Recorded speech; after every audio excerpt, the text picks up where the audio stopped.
Our big story today, fighting the flu. This year, the virus is really hitting our area hard and places across the nation. Some hospitals locally have even started restricting patient visitations to prevent the spread of germs. So, how does this year's strain compare to last year's, and what can you do to fight it off? We have an expert here to answer our questions. Very important strategies to fight the flu. Dr. Matthew Sims from Beaumont Health. Thank you so much for coming in. We appreciate it. You've been here before. I have. Happy friend to be of the in. show.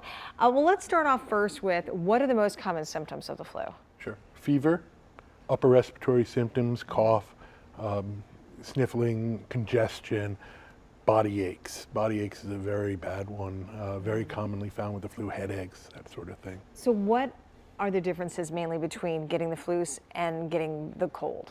So the common cold is caused by a completely different virus, and it's really much milder symptoms, much more localized just to the upper respiratory tract, sniffling, sneezing, coughing, but usually no problems with breathing.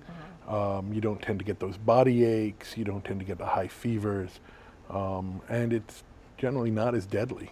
Right. So body aches and fever are probably the biggest warning signs. Now, why does it seem that this year was worse? So it's a different strain that's been the main strain this year. So the main strain we've had for the last several years has been H1N1, which sort of showed up out of nowhere in 2009, I think it was, if you remember. But this year it's H3N2. H3N2 tends to be a more virulent virus, so it causes more disease, it causes more serious disease. And we've had reports earlier this year that the current flu shot really only protected about 10% of the population from this strain. So from this strain, it was in Australia first. The Australian study said about 10%. The US studies say it's about 34%, but still it's not the best. Again, H3N2 tends to have these sort of problems with the vaccine because it tends to change more easily when they're making the vaccine. So should people still get the flu shot if they have it? Absolutely. So the shot protects from either 3 or 4 different flu viruses depending on which type of shot you get, and the protection against the others is pretty good.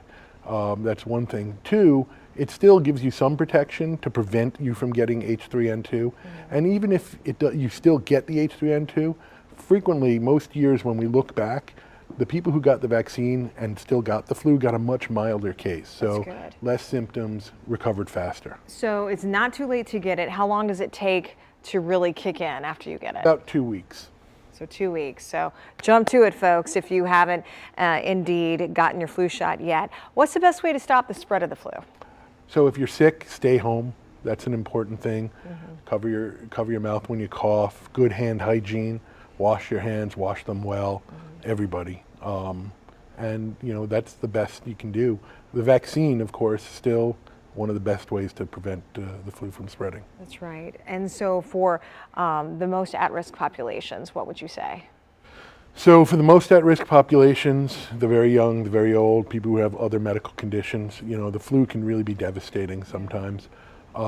Try to avoid places where the flu will spread at the worst times. Right. You can't be, hiding in your house to avoid the flu, of course. So getting that shot is one of the best things you can do. Getting the shot, washing your hands, that's it. Fantastic. We have some information for you. You can go to our website, WXYZ.com. It's dedicated to the flu, and you can find the best ways to protect yourself, as well as home remedies to fight that bug, too. Matthew Sims from Beaumont Health, thank you so much. We do appreciate it.